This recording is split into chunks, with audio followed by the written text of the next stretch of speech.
time to play ball. Welcome to the podcast with no limits. Whether it be sports, current events, or random thoughts, this is the place to step in and stay a while. Your host is a proud alumnus of Rio Hondo Prep, a former minor league baseball umpire, and a man with strong opinions. Welcome to the Get Home Safe podcast and your host, Matt Hersema.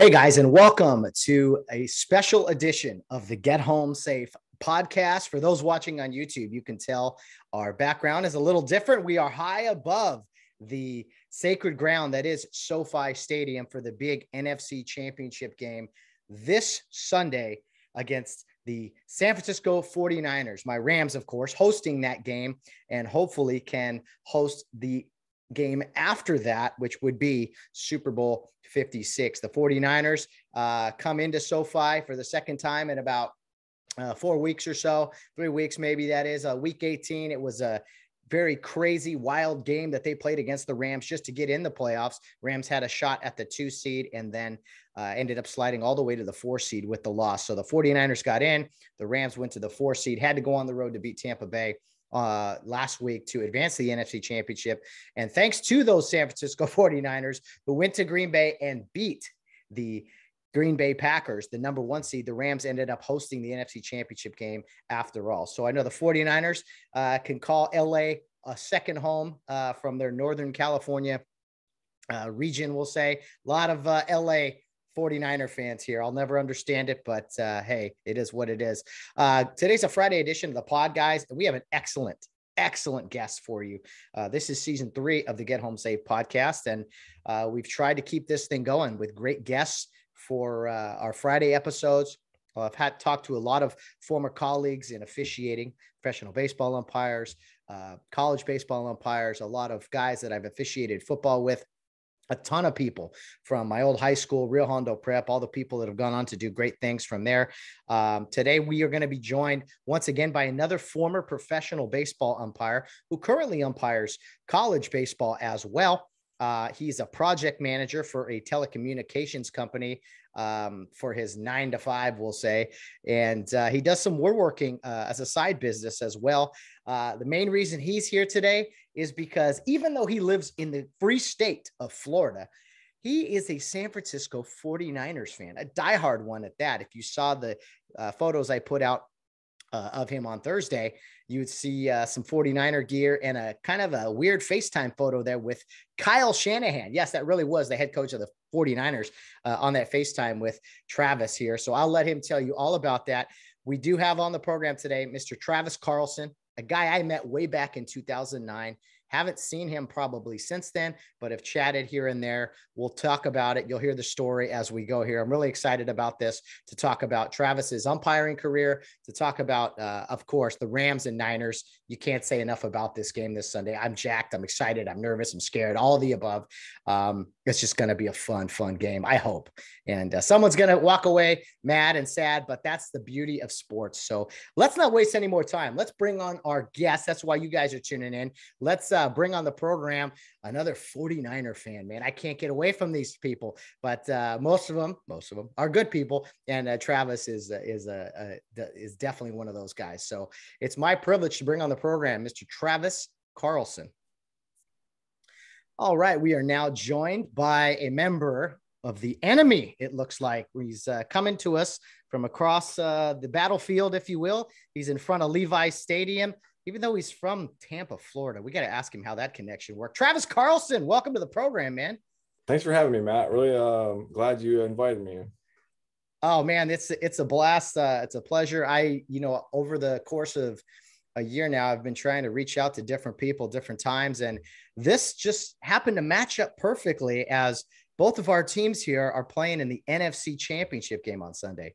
It absolutely did. It was, obviously it just came up. We had won the game, and I don't think a lot of people thought that the 49ers even stood a chance, given the injuries and going into Lambeau, and Aaron Rodgers was having another MVP year, and we just thought, like, and as much as our secondary has been exposed, I guess you could say, for much of the year, I thought I had a feeling that Rodgers was just going to have a field day, You know, Adams had just come off the COVID list when we played earlier in the year. You know, we kept it close, took the lead late, and then let Rodgers do his thing and drive him down the field and get that game-winning field goal, which is a backbreaker because, you know, it put us in a big hole. You know, it dropped us to 3-4.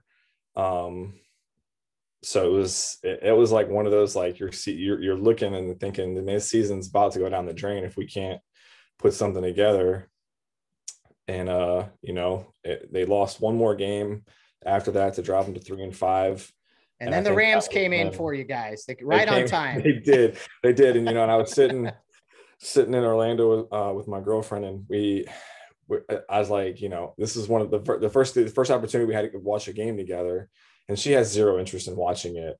But you know, she's trying to be the supportive one, and she's like, you know, I'll watch it with you. And I don't think she truly understood until that point, like the amount of passion that I have for 49er football. You know, yelling and granted, there wasn't much yelling in that game because it was pretty lopsided from the get-go, but she realized, like, okay, you know, this is something he's passionate about. But yeah, it was a good game for her to experience. She didn't get to see the full-fledged disappointment or anything of that nature, but yeah, that was, I think, and you know, that was one of the games where, you know, like, maybe we aren't, you know, I always say your record is what you say you are, but I don't think that was indicative. I think, you know, we were bit by the injury bug a little bit there in the middle of the season, and just kind of persevered a little bit. And so it was nice to see that. And that kind of just put us on a path to win some games. You know, it's interesting. You brought up the relationship thing. You know, yeah, same thing. Been with my girlfriend a few years, and I'm a pretty mild, quiet guy, but I'm just like, look at 4 hours a week on one day, 4-hour stretch, roughly, might be 3, but let's plan for 4. I'm pretty much a lunatic, and I need those 4 hours. And this is just me being upfront and honest. So sometimes they have to experience it and be like, oh, you were like serious about yeah, 100%. And that's basically something the conversation that we had prior to kind of just like getting going and stuff like that. It was like, I said, I'm very passionate about my football. And on Sundays, like I won't sit, you know, typically won't sit down and watch any other games. I'll probably throw it on the TV or, you know, put on TV in the garage as I'm working or whatever. I said, but when the 49ers come on, like all bets are off. I'm watching the game. Like, it's what I do. And I don't watch other sports that way, you know. Even if, you know, for college, I follow the USF Bulls. My brother went to school there, so I have a little vested interest in that. But if I can't watch it, I can't watch it. I follow it, you know, via the box score or radio or whatever. Just I'll watch it if I can get a chance to watch it. But it's not like the 49ers where I'm making sure, you know, I'm home in front of the TV, you know, even if it is just right before kickoff, or I'm, you know, turn it on as soon as the ball is kicked off. But I definitely want to get those games in. I had to, that was it was a Monday night game. So I was at work and I had to, I had this fine line. Do I record the games and watch them later? That particular night, I said, no, I got to watch it. So I'm walking around work, looking at my phone and trying everything in my heart to not throw the phone or scream. And I'm just like, can you imagine, Travis, what if our televisions could speak, the things they would tell other people that we have shouted at our televisions? Absolutely. And I think, I had a few of those moments, you know, the other night when they played the Packers. You know, we were down, couldn't, you know, had going into the like 4 minutes into the second quarter, we had negative 10 yards. And I'm just sitting there like, man, this is not, let's at least keep it close and not get embarrassed, whatever. And then, you know, just kind of from there, they just stuck it out. And obviously we saw the result, but yeah, the ups and downs in that game were that was unbelievable. We're tough. Well, you were fortunate really to kind of get your game out of the way early, at least on Saturday. Yeah. Because what a weekend. I mean, you don't watch the other playoffs, maybe different, but I can't think of 4 better games I've ever seen on back-to-back days like that. Playoff football, every game being completed on the last play of the game. I mean, what a weekend we had last week. Absolutely. I think that, you know, obviously you had the first 3 games ended on regulation field goals. And all 4 ended on regular. I mean, they went to overtime, had regulation field goals on all 4 games. I think the total point difference was 15 points from all 4 games all weekend.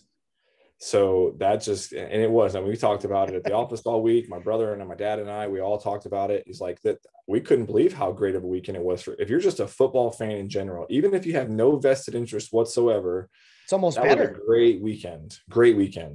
Yeah. Oh man. Yeah. Just incredible stuff. And, you're from the Tampa area, still a family out there. And so my Rams went down there to Florida. And how shocked was the Buccaneer community with that loss after having Tom Brady, the guy who can never be beaten. And I thought he was going to do it again up to my Rams with a big comeback. But finally, the shoe was on the other foot where the Rams kicked the last second field goal over this guy. How was the Tampa Bay community swallowing the loss from last week? They had a really hard time. And I think it was just because it was one of those, like, they were just down and out, but then, I'm part of a fantasy football league that all my friends in there every one of them is a Bucs fan. I'm the only person in the league that's not a Bucs fan. So they just continue talking throughout the text all game long about how, they're done and the defense needs to step up. But then they kept saying, dropping the, we got Tom Brady. So it's never over with Brady. Right. And I think that the 28-3 comeback in the Super Bowl against the Falcons that was what their hope was, like that can happen, down 25 instead of 28, but still, like, that's quite the daunting lead to overcome. And you know what, like, slowly but surely he crept his way back, and you just thought, like, I know as a Rams fan, you're thinking, how can we possibly give it away? How can we possibly give this away? It's all the little things that happen. Fumbling on the 5-yard line going in right before half, the snap over your head. I mean, the other fumbles. I mean, if Tampa Bay if Tampa Bay forgets somehow that Cooper Kupp is the best receiver in the league and not to put 2 guys on him at the very end of the game, we're probably talking about another great heroic Tom Brady victory. Absolutely. And the whole Tampa Bay community, I'm part of a sports group on Facebook as well. Everybody was just blasting, nobody's putting it on, obviously the offense came back, but nobody's even talking about the first half. They're talking about how the defense gave it up. Well, you got to give credit to the Rams defense for putting them in that spot, because, for the first half, it looked at as if that, the Tom Brady magic was gone. But, it's football and it can happen. It's a matter of time, man. Yeah, we were sweating, and with my dad and my brother, it's fun just kind of enjoying that. We've had plenty of devastation together. So when you get that joyful victory, that's just a special feeling. Travis, we'll come back to some more football, I'm sure, or we will definitely. But I want to talk about kind of how you and I connected. It was back in 2009. I was my first year of professional baseball, and I was in Florida, of all places, in the Gulf Coast League, which is rookie ball. You could barely even call it professional baseball, but it's the bottom of the ladder. It's where you work. You play day games in these spring training facilities. And then you were in the Florida State League, which is 3 levels above where we were at. So you had been in the game a few years then. And basically, for those that don't know, it's kind of like you go watch the guys who work at night. You learn some things from them, maybe go get a bite to eat after the game. And so that's how we crossed paths. I was a rookie in 2009, and it was probably your second or third year in the game at that point.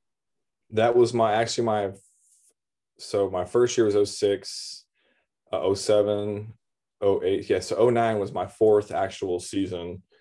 And later that year I got ranked number 1 and moved to AA after the season. But yeah, we met, you and I believe it was Blake Felter, who's also a Rams fan.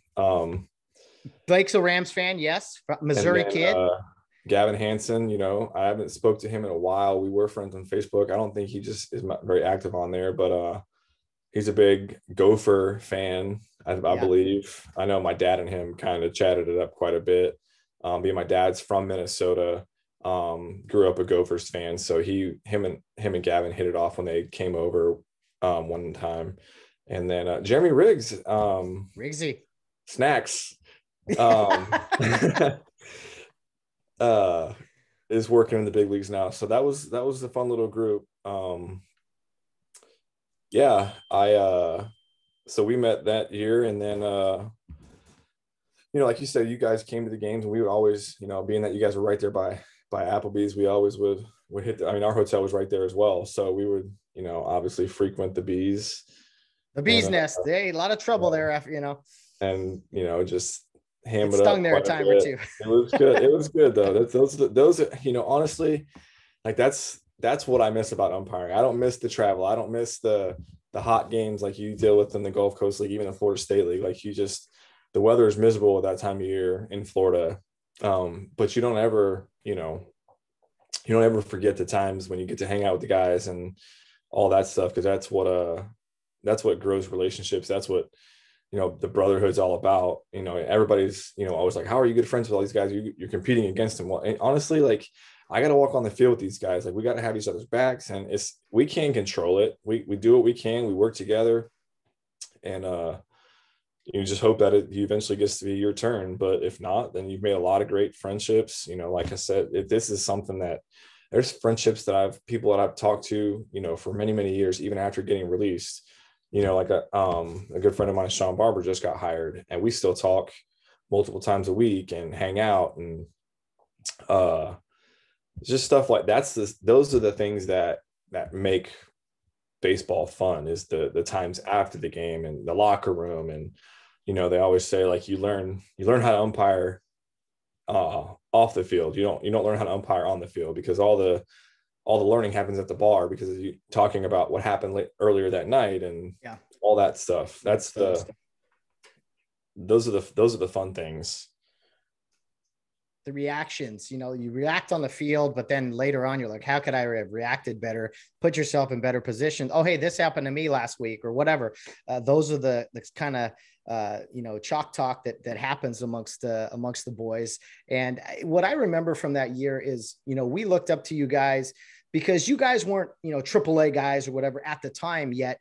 But you were basically, for us guys that were just started, is we could look at you guys and basically fast forward like 2 or 3 years to where we would be. And so it wasn't as big or tall of a task. It was like, okay, these guys were here just a couple of years ago. We want to be where they're at. Let's see what they have for us. And you guys were very gracious. I will say, there was a few guys, I won't name names, but some guys in that position that you and Ben were in, you're very gracious and informative for us. There were other guys that took that moment to kind of, I don't know, big league, you talk down a little bit, think they knew it, oh, I know more than these kids, and that was few and far between, I will say. So I do want to say thank you just for being a good guy, Travis, back in 09. But that's what I've always tried to preach to guys, is just be a good person, be a good guy, because in the end, and it's very well known that the guys in the big leagues, if you're filling in, up and down, they want people who are good guys. If you've got a guy who's, on one hand, he's a good umpire, he's a great guy, and then you got another one who's a good umpire, but he's a jerk, and they get an option, it's like, okay, we got, Travis Carlson and you got Ben May. Well, Travis is kind of a jerk, but Ben's a great guy. And they can basically interchangeable on the field. He's like, well, give me Ben, because I want a guy who's a good guy in the locker room. I want a good guy who's fun and stuff like that. So I think it plays a bigger role than most people actually think than it does. And I saw, obviously there's those guys that aren't as good at guys, and we, like you said, we won't go into names, but they are few and far between. But yes, there are many great guys that I've come across in my years of umpiring, pro ball and college baseball even. Oh yeah. I would say it's 90% great guys, and every profession has its handful of knuckleheads. So, one of the fondest memories I have from all my limited 4 years in pro ball, but was that summer. It was the night of the All-Star game, MLB All-Star game, and most minor league leagues shut down so that fans can watch that game on TV. And you were from Tampa. you actually, your family, your dad, you had us all over. We made the commute over. We had a barbecue. We just hung out all day. We were all happy to not have to work baseball. Your dad busted out a video of him calling a triple play in his college game. We ended Absolutely. up at someplace elsewhere close by. I mean, that was a fun day and evening for me. Yeah, and that was something we got to do quite a bit from my perspective, just because I lived in the area and having worked in the Florida State League for 2 years. I had worked in the Gulf Coast League for half the season as well. So I got to spend a lot of time at home, more so than most people ever get in their entire career in professional baseball. So I got a lot of time at home. So we did that at as much as we could, especially with all the teams in the area between Lakeland and Tampa and Dunedin and Clearwater. There was plenty of opportunities for us to get to my house, and my parents were always more than willing to want to have us over, because they knew that these guys that I was with maybe didn't get to go home during this season, never got to have a home cooked meal, and just sit on a couch or sleep in a regular bed or whatever the case may be. They always wanted to try to make them feel like they could be at home even when they were at somebody else's house. They try to be very hospitable and just let them let them be themselves and not be cramped up in a hotel all the time, or have to go out, sit on in a restaurant. Just come, relax, we'll cook you some food, and we'll have a good time. Yeah, your mom and the spread, and then your dad just kept everything flowing. Some people you meet one time, but you remember them forever. I will remember Mr. and Mrs. Carlson forever for that one summer evening in 2009, and the other, again, Florida State League guys. That was just a blast. I always ask guys, Travis, I think other people are curious, what got you involved into professional baseball? Maybe you umpired before that, or maybe you didn't. What exactly was the beginning of your umpiring story? So I was just thinking about this the other day when I'm part of a Facebook group, and one of the guys I posted a picture and said, starting my 31st year officiating baseball, basically was like asking everybody, like, what was your first season? How many seasons is it for you? And I had to start thinking, I'm like, man, went back to when I was 13 years old. I umpired my first game.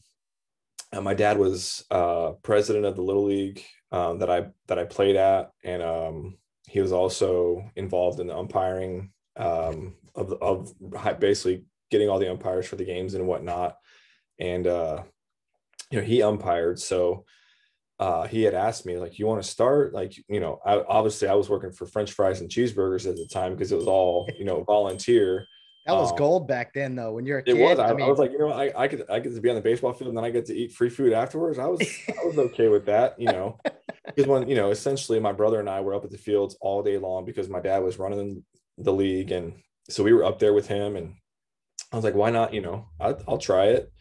And I remember my very first game. It was a machine pitch game, and he was like, just put some gear on, get behind the catcher. He's like, you're not going to call balls and strikes. But you're gonna, just essentially just get to a feeling of having the ball coming at you and the swings and the catcher catching it and stuff like that.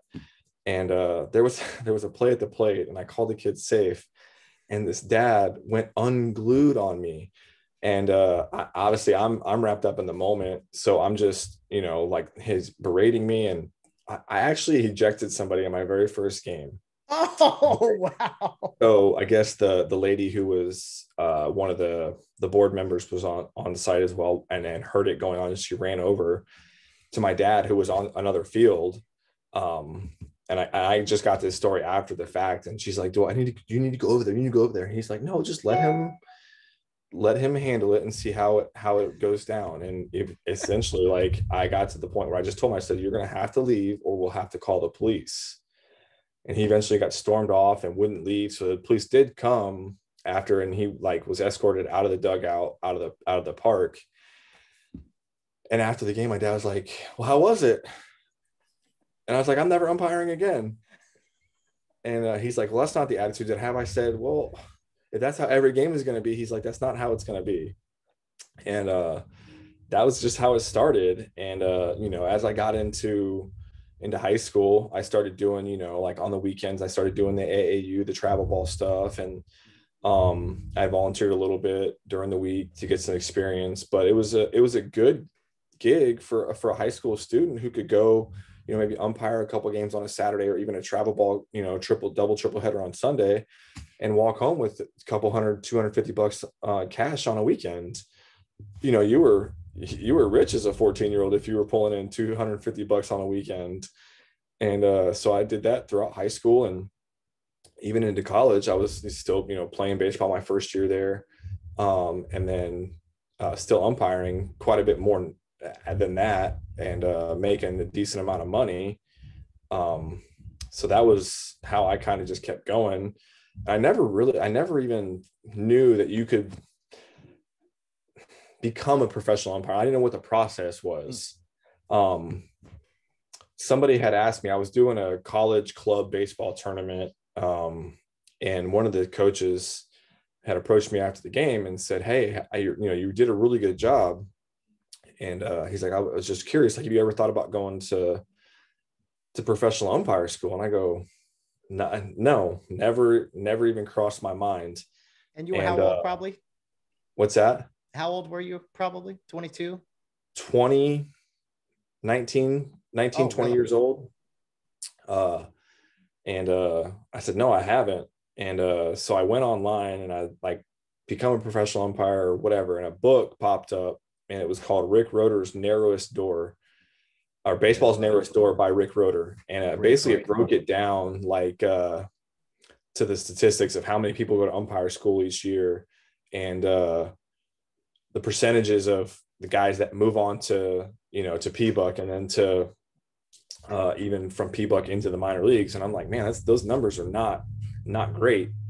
But I'm kind of one of those people that if it's something that, somebody or something tells you that you probably can't do it, like, I'm going to try. I think in the book, they say you have a better shot of being a senator or a governor. Maybe it's a governor than it's something right along those lines, just so that people can understand, non-baseball people, seriously, the chances of becoming a big league umpire. Because most everyone is like, "Oh yeah, Matt he's really good. He's going to go to the big leagues." They say, no, that's just how it works. Anyway, continue. And so I read the book, and then I decided, like, I'm going to do this. I'm going to go to umpire school. So I worked for a year. I worked a full-time job for a year. I was cut from the baseball team in college after my first year, and I worked full-time for a year to save up the money to go to umpire school. So 2006, I went to umpire school, and I was fortunate enough to finish in the top 25 guys of the class, and then went on to P-Buck. And it was the year of the strike. So basically they brought us in at P-Buck after the course was over for the evaluations, and said, "Look, in a normal year, you probably have a job. We don't know what's going to happen. So, we're sending everybody home with the mindset of, like, when we'll call you when the strike is resolved, and then we'll go on from there." So having not known that, I was invited to go work in the Northwoods League, which is the college summer wood bat league. Went there, and I worked about 12 games and got called. I was in Ontario at the time, actually. And they called me and said, "Okay, we need you in Florida in 5 days." So I was actually, I went back to Minnesota. I have family all in Minnesota. That's where my parents are from. So I left Ontario, went to Minneapolis, caught a flight like 2 days later, and then got home for the league meeting in the end of June. And that's when it all started. So similar to mine, man. I was not the Northwoods, but we were in the Coastal Plain League. So we were in the Carolinas in Virginia, I think. And we got that call, and we were thrilled. Me and Jeremy Riggs, Chris Gonzalez, who, the three of us drove from the Carolinas. I'm a 49ers fan. I know. I'm surrounded by you people. You people, I mean, I can't get away from you guys. Oh, I got it's all these good friends who are 49er fans. Oh, anyway, Gonzo. Yeah, he's I was up there in San Jose with him and his wife for the NFC Championship game where they beat Atlanta. We were at a spot up there, and oh man, those people, they were so fired up. That was crazy. But yeah, I had to sit through that. But I love them. Anyway, we drove down to Florida. We made it for the league meeting. And so we were like, man, here we are. We got some warm up even in this college wood bat league. Yeah. Yep. I think it was good experience for me to have like right before going in. Because you had an idea of what it was kind of going to be like. And I think even getting in front of the fans and stuff like that helped kind of give you a look into what it's going to be like in the future as you start umpiring in front of the fans and stuff like that. Of course, the Northwoods League, that's a little more, the fans are a little more ruckus because they got the beer batter. You know, they got the guy, if he strikes out, it's half price beers for the whole next inning or whatever it is. So they're, you know, get really on you if you think they think you missed a call because you're taking beer away from them. Yeah.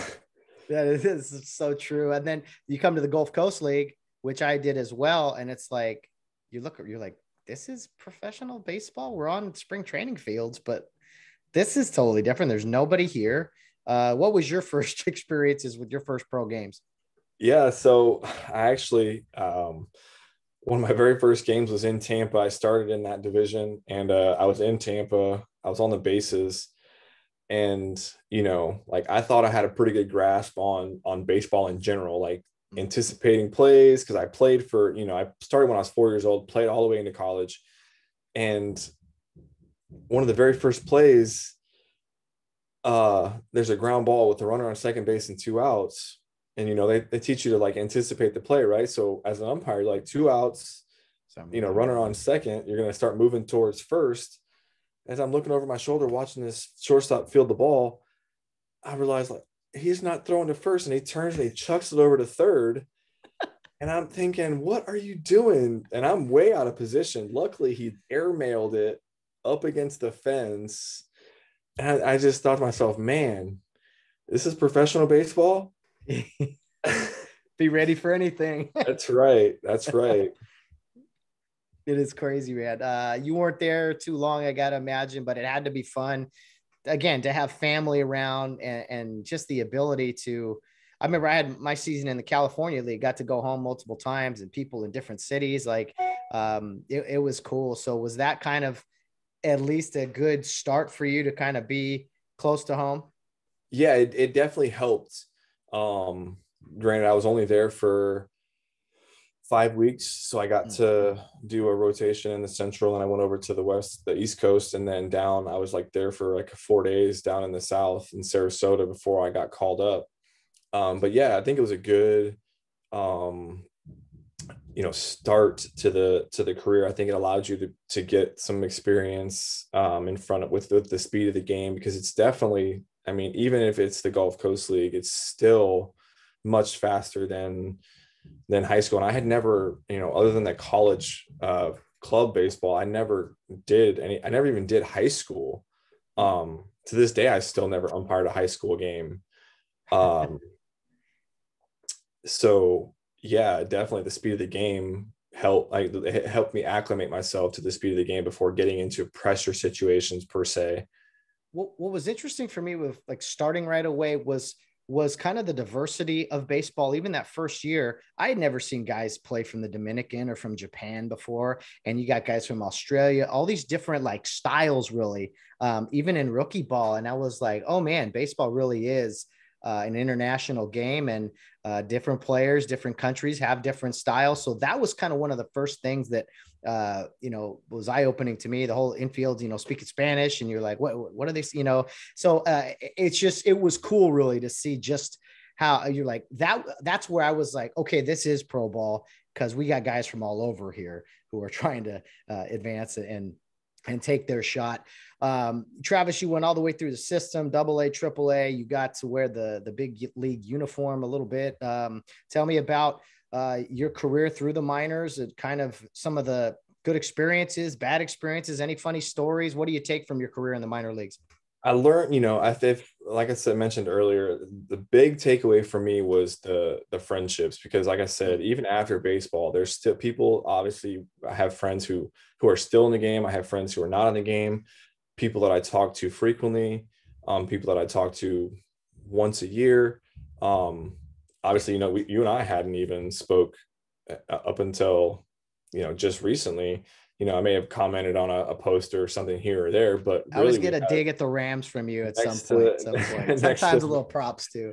next to I'm pretty humble though when it comes to my sports teams though, because sports are humbling. It will definitely make you look real bad real quick. So I try not to be too bad, because I know it's just gonna come back to me. Yeah, it comes around. Like I said, but the friendships was a big takeaway for me. I something I value very, very much.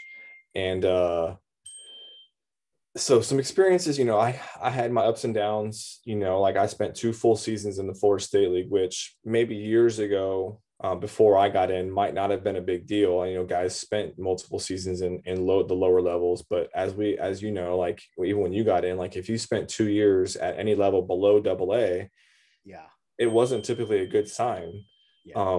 So when I found out that I was going back to the Florida State League for my second season, and then even when I didn't get promoted, because I finished at like number 10 after my first year, I thought for sure that I was going to get promoted, and then went through the promotions in the beginning of the season, and almost all the way to midseason, like 9 people got promoted. So I was next to go for like 3 weeks coming up to the All-Star break. It never got promoted. So got re-ranked, at the All-Star break. And I think I was number 3. So now I'm like, okay, now I'm still 3 away. And 2 more people got promoted. So I sat near the end of the season, I sat at number 1 for the last couple weeks. And it was just pretty much at that point, I'm going to finish the season here. So I did. I ended up finishing this full season there, and ended up working the playoffs, championship series. I think to this day, I'm probably the first and only umpire to ever be the crew chief for back-to-back championship series, which is probably not something to brag about. But it was something that I did. So I was pretty discouraged when I kept getting to that point. Like, am I going to get over over the hump with this, or am I just going to keep getting pushed back? And I was eventually ranked number 1 at the end of the season. So I went out to Arizona for instructional leave because they knew that I was going to be going to AA. And that was kind of when it kind of turned around for me. Because I was kind of like in the middle of the road the entire way. Every time we got rankings, whether it be mid-season, end of the season, I was pretty much middle of the pack. And then I got that number 1 ranking and was knowing I was going to AA. And even after my first season in AA, I was the highest ranked 3-man in AA. So it started to pick up for me. I think that's kind of when I found my groove as an umpire per se. Because if you know me, my personality is very laid back, very calm, not very aggressive, which they sometimes want you to be on the field, right? Which was a very fine line. It was a very fine line for me to put that face on when that's not who I am. So kind of once I learned how to do that was when I started taking those steps. Can I ask, you talked about a little bit there about kind of getting discouraged and, hey, you're on the doorstep to move, then you get moved back in the rankings, and, you were there for 2 years. I found, again, I was only in it for 4 years, but I found that through a lot of my friends and everything, some guys really get caught up in movement and rankings. And they're like, hey, I was 1, now I'm 8. Oh, I'll screw this, I'm retiring. I think in a way, there are some tests thrown out there to be like, let's see how this guy responds. I mean, I think there's more off the field worries that we put upon ourselves. There's a lot of mind games that go on, and you have to be able to push aside those frustrations and discouragements because there's other things to worry about. So, I mean, what is your take on that? No, I absolutely agree with you there. And I think that's what gets a lot of guys is because they worry about a lot of stuff that they can't control. In retrospect, like I realized like they were putting me in a position, and I didn't think about it at the time, but they were doing me a favor because I don't think that I was ready. Right. based on some of the situations and experiences that I had on the field and what things I could have done differently. And I think it was more or less, they knew what was better for me than I knew what was better for me. And then I basically thanked them for that for later, because, when I got to AA, I got put into a situation, my first year I was a 3-man. So I went through a full season as a 3-man. Well, my second season, I started as a 2-man with Jordan Farrell as our low man and Jordan Baker, who was like right on the verge of going to AAA. And what a tall crew, you and Jordan Baker, man. Right. Can't remember how tall Jordan Farrell is, but man, you two giants out there.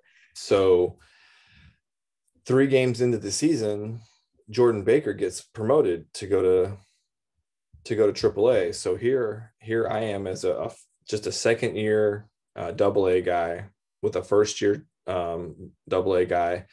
I get pushed into the crew chief role because I thought they were for sure going to move crews around to give somebody else the crew chief position. Well, Dusty Dellinger, who's basically runs the whole minor league system now for the umpire side, called me. He's like, I'm not moving anybody to your crew. I said, okay. He's like, because I know that he's like, while you may not feel like it, you're ready for this. And I think it's going to be good experience for you to be a crew chief. And so I got, I say stuck, but I was with 2 first year, I basically have 143 games of AA experience amongst the whole entire crew, which is unheard of. Right. And we had our moments. We had some tough spots. But I truly feel like being essentially thrown in the fire really helped me grow as a crew chief, as a leader, as a person, as an umpire, like at many different aspects. It definitely changed things for me. And it showed, because by the end of the season, I got rewarded with working the championship series. Nice. And I was ranked number 3 at the end of the year, and I was pushed to AAA after my second season. So I made up the year that I spent in the Florida State League, and not having to spend that typical third season in AA. So like I said, they knew better for me than I did. So, I called Dusty after the season was over and I was being promoted to AAA. He's like, it's no accident that you're being promoted. You showed why. Your crew improved tremendously. And it was nice to hear stuff like that, especially after kind of having doubted myself, having to spend that extra year in the Florida State League. So the validation for the hard work and going through that and being rewarded was nice. Oh, definitely. Imagine if you had gotten so frustrated you walked away or quit, you wouldn't have had that experience of not just getting to AAA right on time, basically, but you would have missed kind of basically that validation and that kind of encouragement of, hey, you can do this. And I'm sure that moment itself has helped you out in other areas of your life that you've experienced even outside of umpiring. So man, what a great story to just kind of stick with it. And you never know what's gonna come your way. AAA finally is the moment where you're like, okay, it's put up or shut up time. They're either going to be interested or start looking for other jobs. What was AAA like? Was it kind of everything you would kind of thought it would be? Was there extra pressure? What was it like?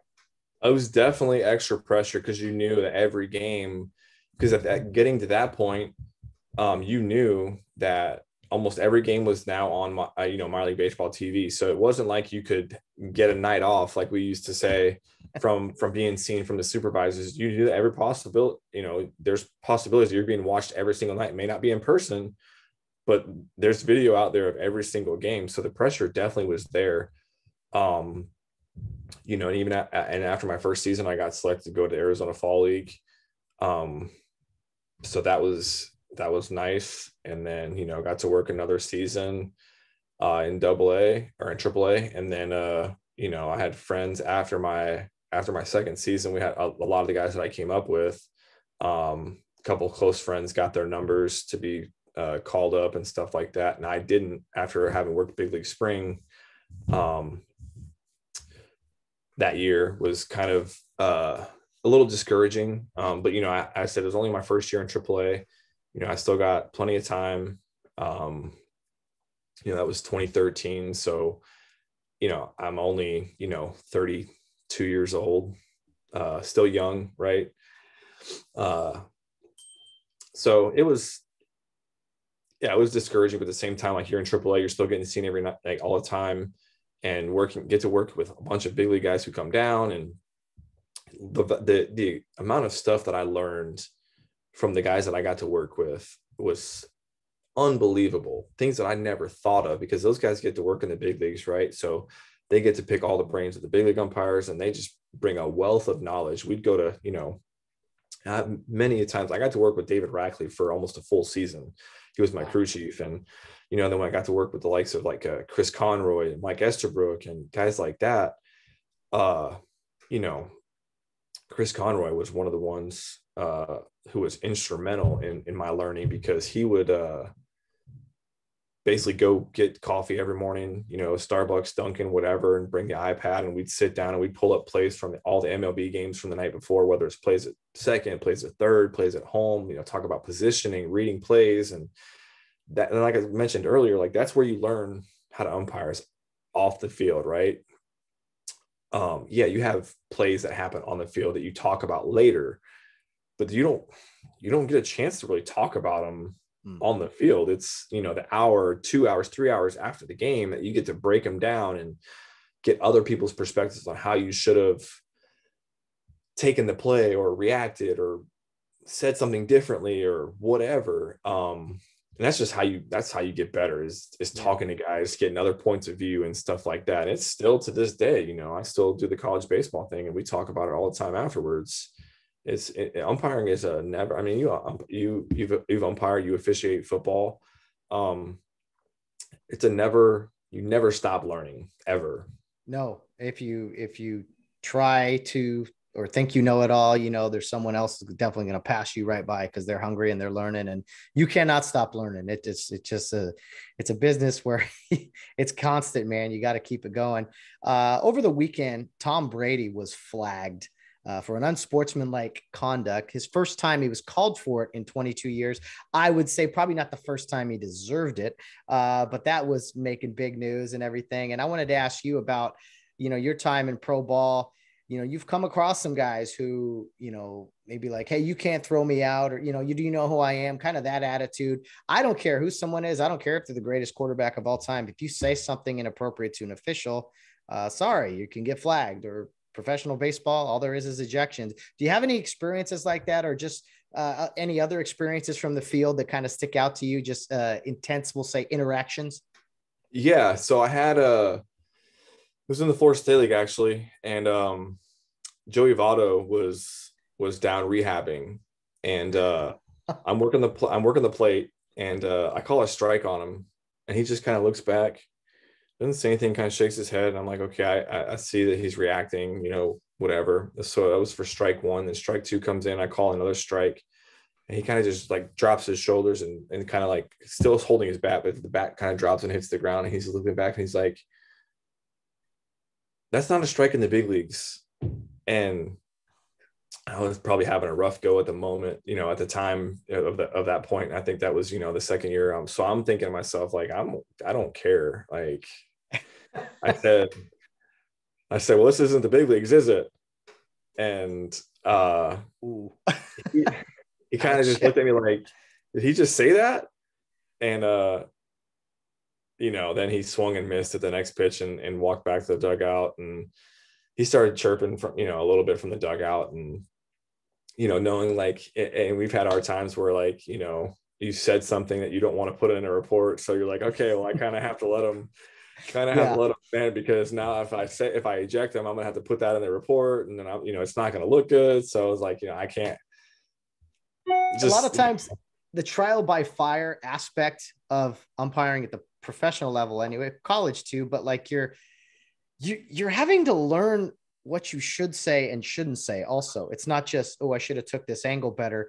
You get in more situations in pro ball, so you have to learn throughout those years you're in it, like, this is I shouldn't have said that. That just leads down a different. So there's your experimentation. You were still somewhat young in the game. And yeah, maybe like you knew it. You knew when you said, probably should have said that. And then there's other times where you think, you go the other way. You're like, oh man, that actually worked out pretty well with what I said or whatever. So to me, those are the challenges. I try to tell friends who are interested. I'm like, dude, it's dealing with other people, especially people that are making a lot more money than you in some cases, where you have to have the authority figure, and it's not always easy, and you're learning as you go. Absolutely. And you, like you said, you definitely learn what you can and can't say and what you can get away with and stuff like that. So it's definitely, you draw that line, or you toe that line, because you have to be careful, but you also want to make sure that you don't get walked over. You have to be able to stand your ground and stuff like that. So yeah, you definitely learn as you get older what you can and can't say. Let me run this by you. I get so tired of announcers and people and talking heads who think they know it all. And you see this in baseball more than anything. And there's always he was walking away. How could he throw him out when he was walking away? And so I came up with this. Tell me what you think. You're in a relationship. You told me earlier. I tell these people, okay, I want you to try something. I want you to walk away from your girlfriend or wife and just say something really inappropriate. Call her a really bad name or say something. And you tell me how that goes. And you tell her, I said it while I was walking away. I was walking away. How could you get mad at that? And some people understand it, but yeah, I'm just like, you think he said something nice while he was walking away? I know, how things look or whatever, but still sometimes in baseball, the players know what they're doing too. Coaches know. Yes. So anyway, what do you think of that? It's the optics that give the umpires a bad name. Yeah. And the players and managers all understand the optics. They know that it's not going to look as bad on them if they're walking away, right? So the players and coaches are going to use that to their advantage, thinking that the umpires are going to be like, oh, well, he's walking away, I'm not going to address it. Well, little do they know, and still to this day have not learned, that the umpires don't care if it's a something that you say is an ejectable offense. They're not just going to not eject you because you're walking away. It's not going to happen. Well, you have to in some situations, because say the catcher is standing next to you and the hitter is walking away and says something. The catcher heard what was said, and now he can go tell his buddies in there, hey, this guy will take crap.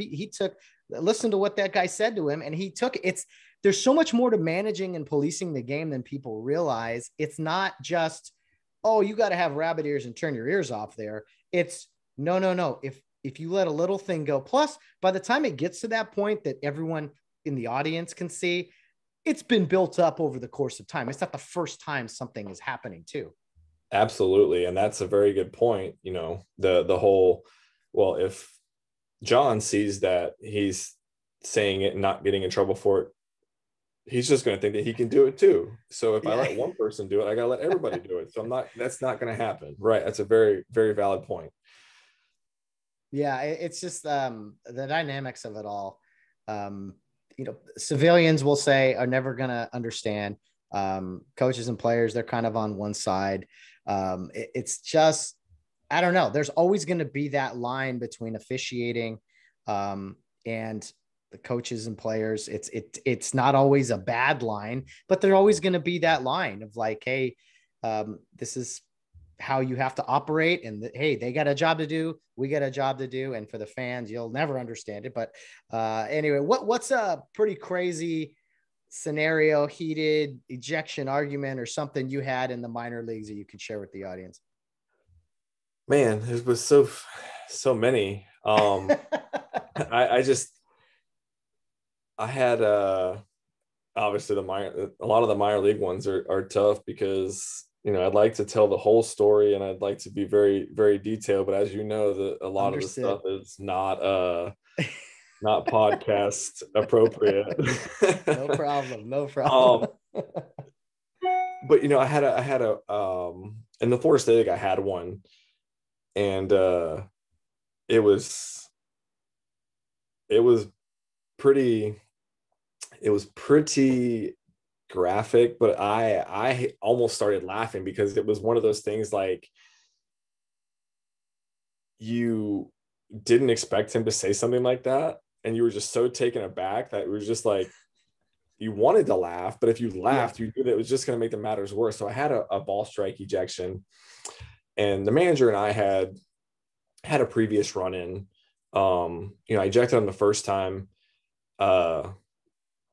over a fly ball down the right field line, and there was a runner on third who was tagging, and so I had a fair foul down the right field line, 2-man. So I had the fair foul as the plate umpire on the right field line. I had to look, kind of glance to see the tag at third.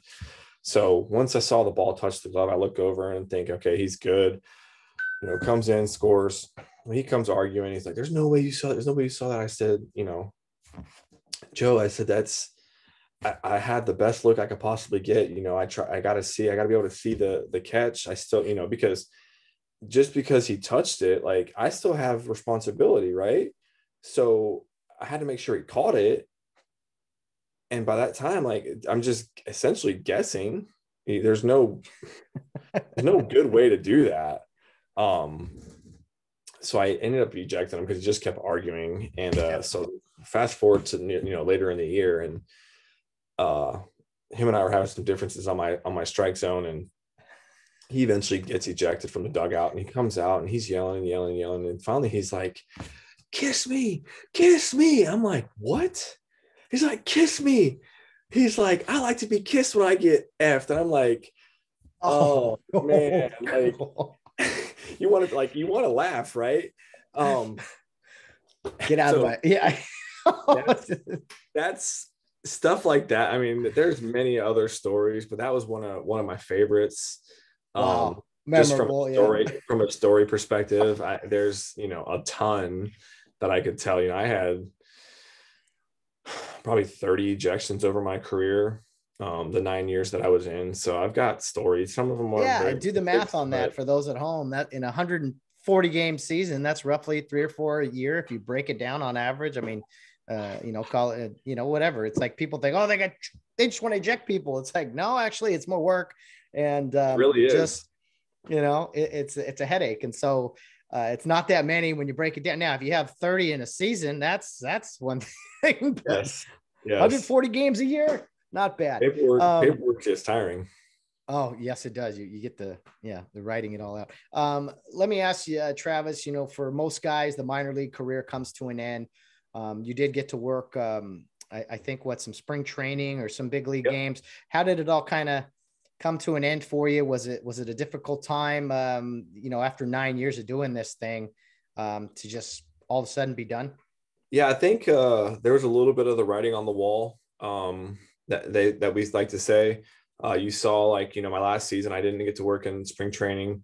And then, I didn't get a number. I didn't go back to fall league or anything like that. That would have said, like, hey, we're still interested in you, stuff like that. So I kind of had a little bit of an idea going into that off season before I got the phone call. Obviously you don't expect it, but you weren't, kind of were surprised, kind of not really surprised. So when I got the phone call, I had actually was working with the company I'm with now. I was working with them, and I got a phone call, like on late October from Dusty. And he's like, I really appreciate your time. And he's like, I'm sorry it had to end this way. He's like, I don't agree with it, but I don't get to make that decision anymore. So it was tough. Fortunately for me, I had a very supportive family, friends, a company that I worked for. As soon as essentially they found out that I was being released, they told me, like, if you want to stay, we definitely would keep you. And so that was good. It was tough. And even to this day, I don't think people understand why I got released, how it all works out and stuff like that. So it does kind of drum up some emotions sometimes when they start talking about, like, you getting released and stuff like that. I understand. I've accepted it. And if I can take away many life experiences and friendships and stuff like that, like, I got a lot out of my career. So I'm definitely not bitter at all. Like, when I got a phone call the other night 2 weeks ago now, I guess, is what it was, when when my good friend Sean Barber called me and let me know that he was getting hired, like I was ecstatic for him, like 100% as happy as if I got the phone call. I was that happy for him because that's the kind of friendships that you make, right? So it was awesome to see somebody else's dreams fulfilled that I got to experience that with. Because like those are the people that you've spent a lot of time with. Like I got to work with Sean, I got to work with Ben. So those friendships I'll never forget those friendships ever. It's interesting when you think about it. If you really break it down and you talk to people, it's like how many people in this world really do get an opportunity to pursue a dream in their life. And people could say, well, you didn't make your dream, but the opportunity to take those steps forward and to pursue a dream. It is a dream, knowing it's probably not attainable, controllable, but for minor league guys to take that chance, to take those steps and pursue something, I am just so blown away by how many guys do it and how many guys continue to do it. And like you said, if 9 years before you started, someone said, hey, you can pursue this dream, you're not going to make it, but you're going to have some of the best stories, some of the best friendships that you're going to make in a 9-year period that'll last you a lifetime, would you still do it? And I know from my limited experience, I say, yes, absolutely. The friends I have all over the country right now, that was worth every second of it. Yeah. And absolutely. That's a big part of it. The friendships. Cause like I said, I still talk to a ton of guys that I worked with or that I met through the game. But on top of that, going into the game, I was a very, very reserved, very, I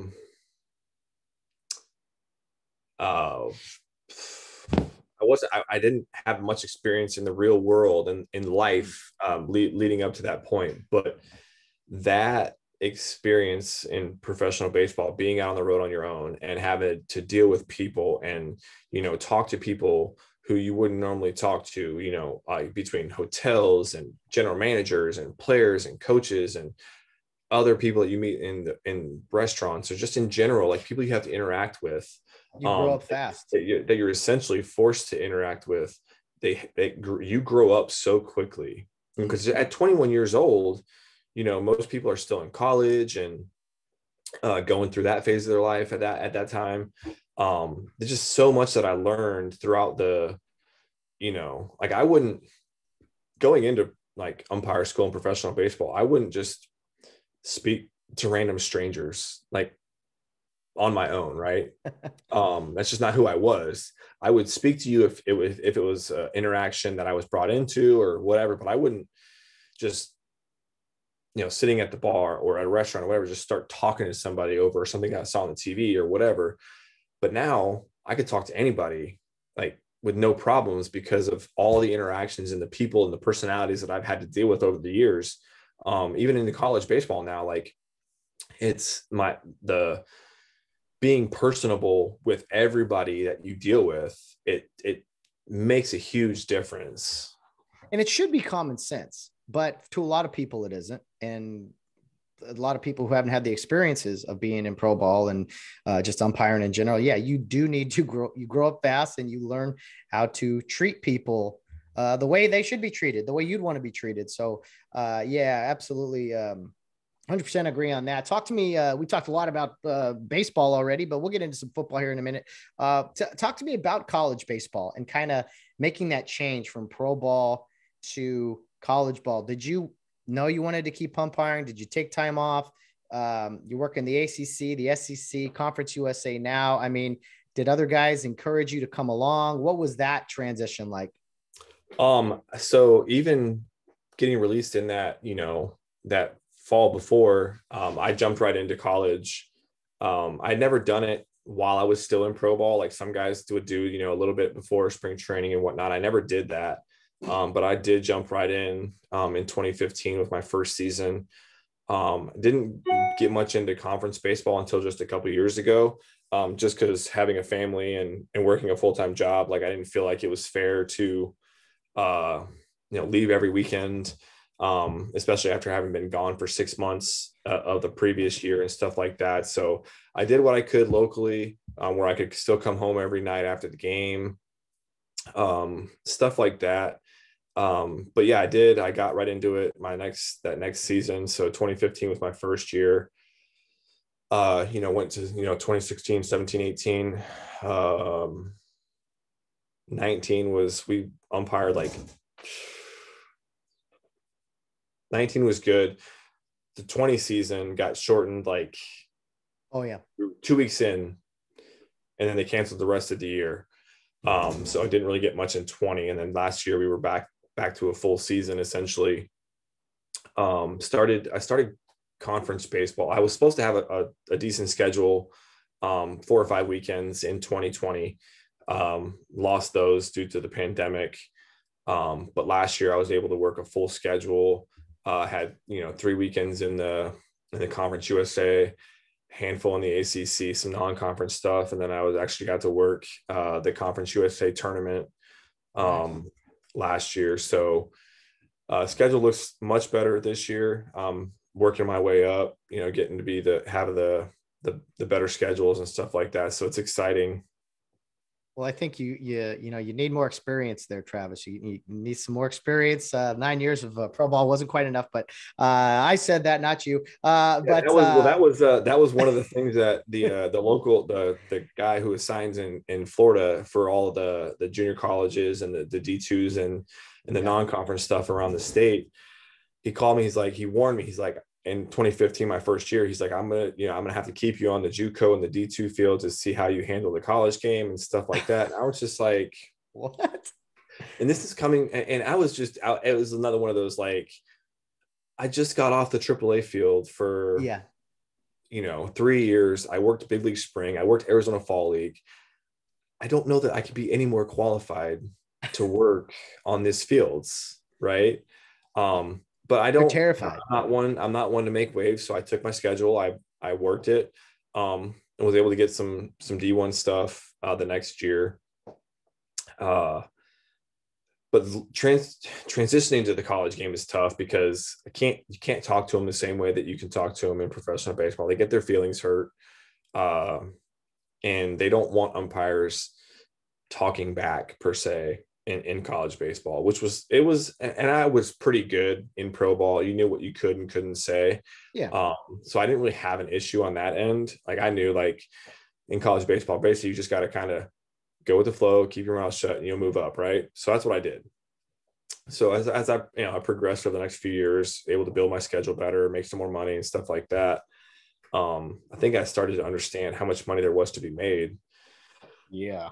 In college baseball. So, I view it as that, but I also do enjoy it's still staying around the brotherhood. That's a big thing. Looking you still see guys that right? Every now and right. a few weeks. Hey, I'm working with so-and-so who was, like, we had traded text earlier this week, and you mentioned that you had been roommates with Mike Jarbo. And I actually gonna work with him either, I think, at Wake Forest near the end of the year. I work with Mike. We have a series together. It's funny because one of the very first umpire masks I ever bought, I bought from Mike off of eBay. He was selling a mask and had a little conversation and found out he was a minor league umpire. This is before I knew I was going to become a minor league umpire. So I thought it was kind of cool that I was, talking with somebody like that. So it'll be cool to see him again. Well, I actually never even met him in person, but I'll be able to, I'll probably bring that story up whenever I lived with him for 2.5 years. It was a nightmare, Travis. It was kidding. It was good times. 2.5. Oh man, actually 4.5. Oh my goodness. Sorry, Mike. For those umpires listening out there, a commercial for my good friend. He is in the mask selling business once again. So any information, any of your people listen to this, Travis, youth ball guys, whatever, high school guys, reach out. We'll get some information to him. He's got some good masks he's selling, we'll say. So anyway, yeah, good old Mike. It's funny, the connections that you have. I know so-and-so, so-and-so. Hey, I've never met you, but he says you're a good guy. It's like all that kind of connections and brotherhood, as you say, that is, it really is special. Well, other than Well, I guess we've already covered that. I was going to say, other than the money, what do you see kind of the challenges in college ball? But you already kind of touched on that. You want to keep going, keep pursuing it, just because it is, you have this skill, right, that you want to keep doing, that you have, Yeah. that you did, and Yeah. I mean, aside from the money, and I think obviously there's a level of you have to enjoy it, but you also kind of need to get something out of it, especially at this stage in your life. Like, there's got to be a monetary number that you got to get to make it make sense for you. Given the limited time that we have with friends and family and stuff like that, like I'm surely not going to spend 4 days away a week for free. Like it's not, yes, the money, the supplemental income is very, very nice. I'm fortunate enough that I don't have to rely on it to survive. Right. Yeah. I'm looking at it as, yes, I'm making good money, but I'm also getting to umpire at my point in my career, the highest level of baseball that I can work. I do have a goal to work in the College World Series one day. And then I would like to work to a certain point, where the money becomes kind of a moot point, like where I don't need it I don't need it per se, but it's nice to have. It's a supplemental, something that gives you the ability to do some stuff that you wouldn't only get to do, stuff like that, stuff for the kids and vacations and whatnot. So I'm fortunate enough to have a great job who allows me to, still do some traveling for baseball and work remotely on a day or so from it. So that's a nice thing to have as well. And then I obviously have my side business as well. So just kind of hustling, trying to make it while I can and still continue. Because I still love umpiring. I really do. I still enjoy being on the field, honing that craft, learning still. And then the brotherhood also helps make it tolerant as well. Yeah, definitely. Well said. I stepped away, after the 2020 season. And I don't know, times I miss it, but for the most part, it's a different chapter in my life and I'm kind of going on, but I know why guys do it. I know why I did it for so long. It's inside you and you just want to keep doing it. So we've chatted a lot about baseball here. We'll kind of move on for now and go back to football. I am surrounded, Travis, in Southern California, surrounded by San Francisco 49er fans. They're everywhere. It's an epidemic. I got to ask you, as someone who's from Florida, of all places, Florida, San Francisco 49er fan, talk to me about the allegiance. I'm actually not from Florida. Okay. I was born in California, actually. Oh. So I was born Lancaster, right? In Lancaster, correct. So growing up, my father is still a huge Minnesota Vikings fan. And because it was so long ago, like I don't remember it ever happening, right? So basically, from what I'm being told from my mother and my father, that they tried to get me to be a Vikings fan. I said no. My dad's like, well, you got to pick somebody. So he told me you're from California, there's the 49ers and there's so-and-so. And so I just picked the 49ers. I was 4 years old at the time, like had no idea about football, nothing of that nature. So, and, cause I get beat up all the time. Only when they're good, of course, because if they're bad, like nobody cares that I'm a 49ers fan, but when they're good, they're like, why are you 49ers? You live in Tampa, this and that. I said, well, I'm from California, oh, you need to root for your hometown team. I said, I've been a 49ers fan since I was like 4 years old. I said, I got pictures in pajamas falling asleep with my hands in popcorn to prove it. Like, it's not just a revelation that came about, just in the last couple of years. Like I have pictures of being a 49ers fan that date back, way back. I had the jerseys in elementary and middle school, the reversible Steve Young jersey, the Jerry Rice. Like I have jerseys, the reversible, man, to prove it. Like it's not just a recent thing. So I do get I get ribbed quite a bit for being a 49ers fan living in the Tampa Bay area and oh, you're just a fan because they're good. And I said, I was a fan when I had to deal with, the Mike Tomsula and the Mike Singletaries and Mike Nolans. Like when we were terrible, like I was a fan then. You guys weren't beating me up at that time. Yeah. So being in Tampa is tough, especially recently, with them winning the Super Bowl. So I get beat up about, oh, we won one more recently than you guys. And, I will use the argument like, well, we still got 5 to your 2, right? Yeah.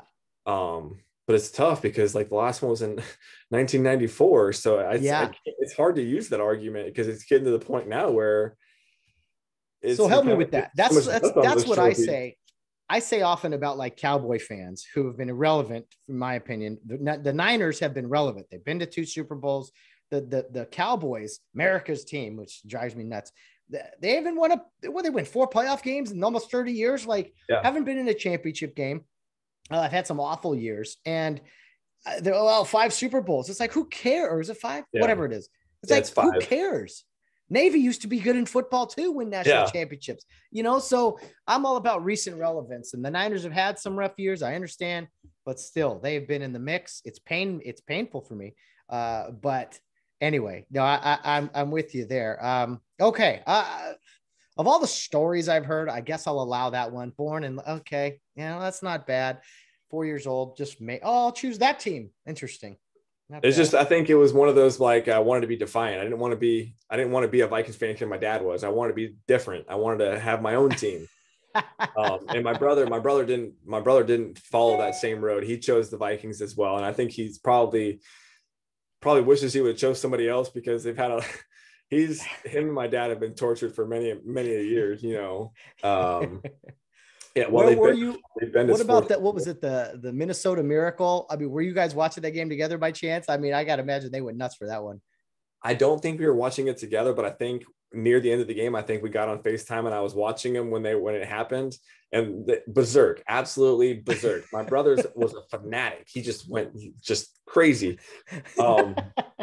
It was kind of just like the other night when Robbie Gould was lining up to kick that field goal. I called my brother on because they were watching the game and we were texting back and forth as the game was going on. And as soon as it got down to the point where they had just Debo ran and they got that first down to set up the field goal for Robbie Gould, I called my brother and it's like, it's ringing. And he wouldn't answer. So like, as soon as it like, the play was getting ready to start, I kind of like stopped paying attention and the ball was kicked and it goes in. I like threw my phone and I hear him and now like it's on the couch or something and I hear him and he's like laughing and I'm just jumping around, all over the couch and yelling and hooting and hollering because I'm so jacked because we just beat the Packers and Lambeau and after the way that the game had transpired, I got on there and he's like just blown away like how that just happened. And I think we had a lot of those moments, him and I, where, we're trading text messages or FaceTime because our team either blew it or won it or whatever. Yeah. Oh, it's the best. That block punt, you must have jumped through the roof when you saw that block punt with 4 minutes left. I was just about like almost wind out of my sails. Like, was definitely not having very good feelings about the game. But yeah, that was a big change of events there. And that was when I was like, okay, all right, I still had the fan aspect in the back of my head. Like they're going to break my heart still. Like it's still I'm still going to get let down. So like, I'm not going to get too high here. Right. I know you've been there. So it's, why do we do this to ourselves? Exactly. And, every time. I texted a friend of mine who's a Cowboys fan, we were trading some messages back and forth before the Cowboys game. And I texted him, I said, "Are you as nervous as me?" And he's like, "No, not really. Why?" I said, "Man, I feel like every time the 49ers play, I feel like I'm going to lose everything I own if they lose the game." Like, that's how nervous I get. Like, that's how my stomach gets like so turned up when they go. I have zero wagered on the game, but it feels like I will lose everything if they don't win. We are just like-minded spirits. Definitely. Oh my goodness. Yeah, we are the same. I mean, those 3 hours, I'm a mess. I'm a wreck. And Yeah. I've watched some bad Rams football for years. For me, Travis, they come back in 2016. I was a kid. I was 9 years old, went to games with my dad all the time. And they left and it was like, well, who are you going to root for? And it was like, well, they're still the Rams. And then for them to come home was enough for me. That second year, they go to the playoffs and the Super Bowl in 2018.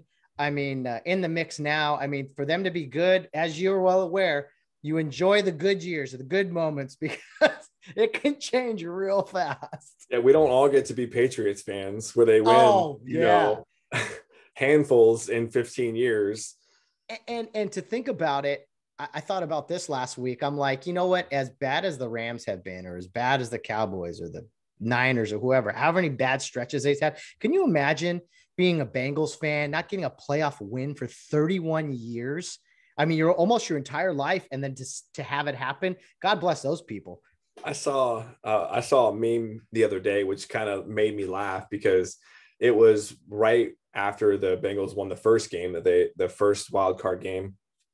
It said nobody had ever sent a text message about the Bengals winning a playoff game. I thought, man, that's a long time. Oh, because I think it was like 1997 or 98 since the Bengals had won the game, like a playoff game. And then the first text message wasn't sent until like 1999. It was like a year later. So it was crazy how many years had gone by. It was just, I thought that was pretty funny. I mean, it's rough here. And I mean, LA, the Rams have had a fan base here. You know, LA's first pro team. I always remind people that, and people are like, well, they're from Cleveland. I'm like, your Lakers are from Minneapolis. Your Dodgers are from Brooklyn. Don't give me that. I'll put holes in arguments all day. So I've seen all these 49er flags around here. I'm like, you guys are driving me crazy. The Dodger fans with the 49er jerseys. So I respect those from the Bay Area. My good friend Chris, I respect your story. Hate that team, drives me nuts. But hey, if we didn't love our team so much, we wouldn't hate others. There's something there, right? That's right. I don't hate the Rams nearly as much as I hate the Seahawks, but and I think that's just because I think along the same lines as you, like the Seahawks have kind of had our numbers over the last 7-8 years or so. They got your number. You got the Rams number. The Cardinals seem to get the Seahawks. I mean, it's just everybody matches up. It's just like you forget sometimes that they're professional millionaires on that side of the field and coaches, you know, nothing's rigged. It's just, it's the best athletes in the world competing. Anything can happen. The Jags beat the Bills this year. I mean, anything's happening. Yeah. I was just, back to like in the Seahawks thing, as soon as like I saw they, near the end of the season they were going to finish whatever it was, 6-11 or 7-10, whatever they finished. Like I thought for sure, especially with all the rumors that Russell Wilson wants to be traded and, the differences between Pete Carroll and blah, blah, blah. I was thinking that for sure that Pete Carroll was going to be fired. Yeah. And that Russell Wilson was going to be shipped out of Seattle. I was like, all would be right in my mind if Pete Carroll left the Seahawks and they traded Russell Wilson. Like I would be so happy.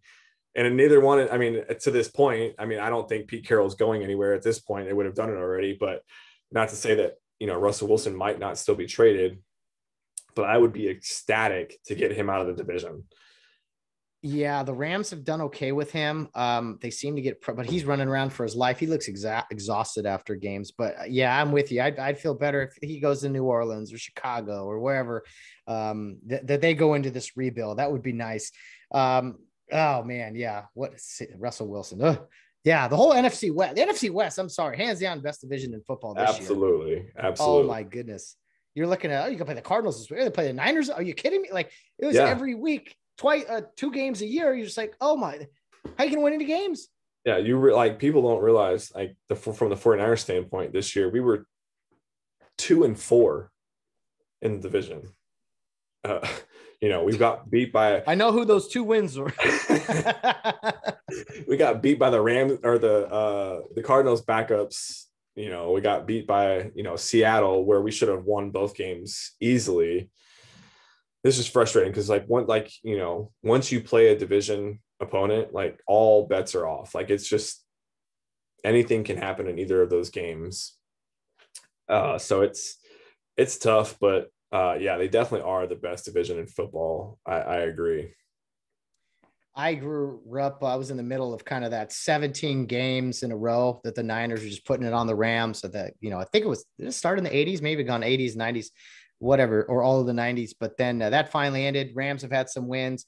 It's kind of gone back and forth for a while. Rams had a stretch here a few years ago, but it's currently 6 in a row for the Niners over the Rams. For those keeping track at home, that's 3 year sweeps in a row.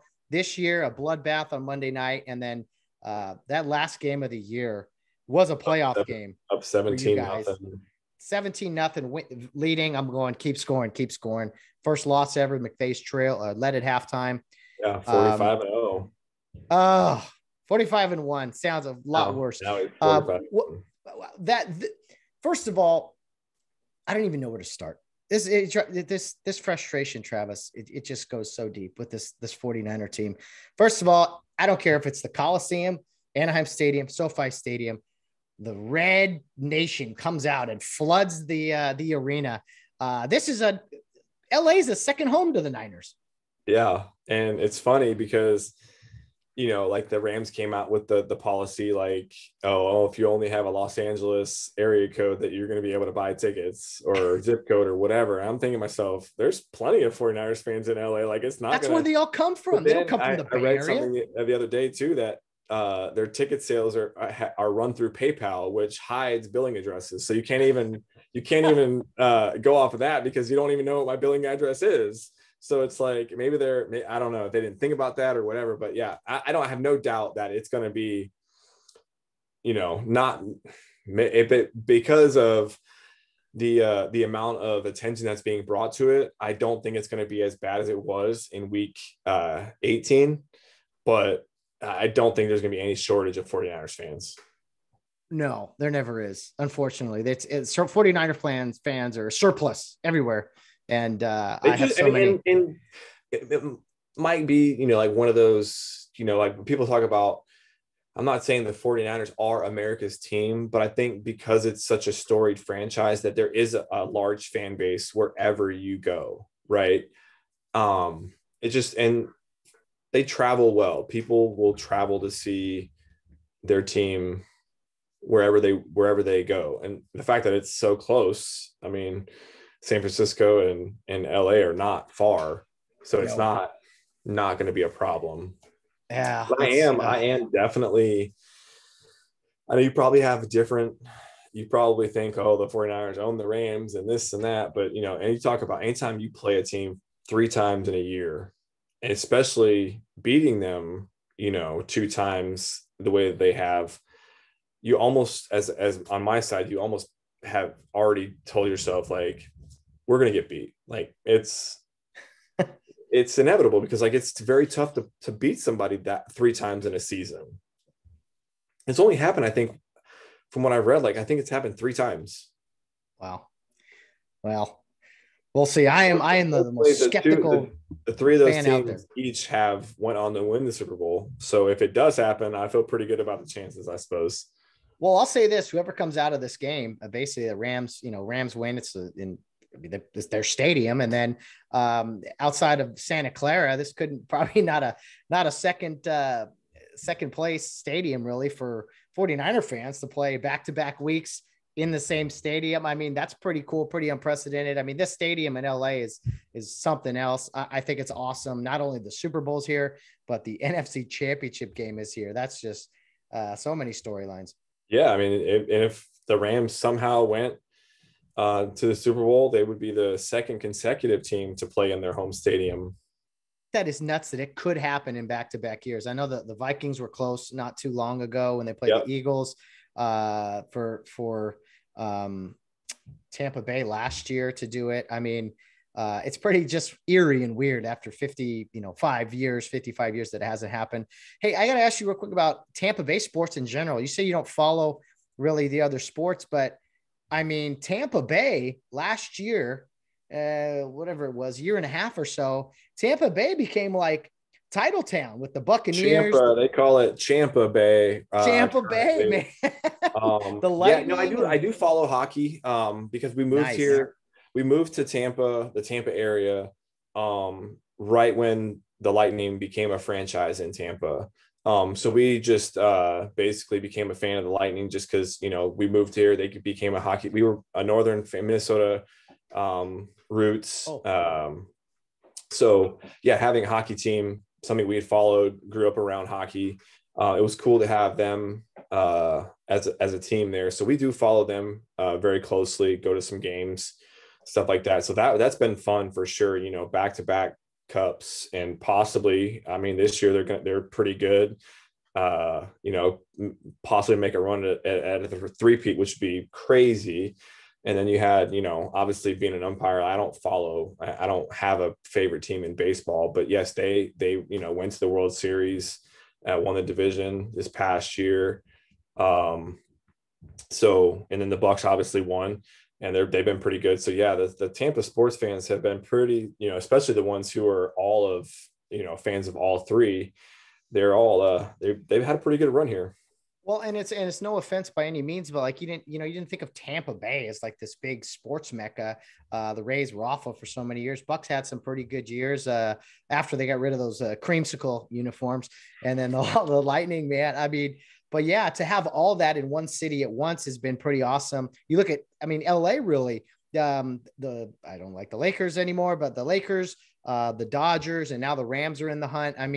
It's a similar thing, but you kind of expect that from we'll call them big cities. But yeah, Tampa Bay, I like that. I was happy to see them. Maybe we'll see the Kings and the Lightning Stanley Cup Finals. What do you think? Yeah, absolutely. Colorado looks pretty good though. So it's, have to see how that goes. But anyway, once you get to the playoffs, man, it's anything. An 8 seed like the Kings did in 2012. You look at the Lightning 2 years ago. Before they went on their run the next season, they were the number one, they were the best team in the league all year. And then they got swept, like not even close games, like absolutely beat down in the first round, swept out by Columbus. And everybody's like, what just happened? How did the team with the best record in the NHL in years get absolutely steamrolled? But that's what can happen. I think hockey, unlike any other sport, is that way. 1 through 8 can beat each other, and a 7-game series, or hockey's crazy. I love that sport just because of the lunacy to it all. Football's great because it's one game and you're out. Tampa Bay sports, LA sports is alive and well. What are you thinking for this Sunday? What does your heart tell you? What does your head tell you? I'll tell you this. Jimmy G gets a lot of grief. He seems to make a couple of good throws late when it matters. And Deebo Samuel, to me, is the scariest player in all the league. And Bosa and that front four scares me. So other than that, I think the Rams have a good shot. I think, just from a fan's perspective, like I'm nervous because it's a big game, and the 49ers have had the Rams number and stuff like that. But based on the style that the 49ers play, I think, people are calling, like I hear some people talking about, oh, the Rams are going to blow them out. Like, I don't see a blowout happening. I don't. I know that they went up 17-0.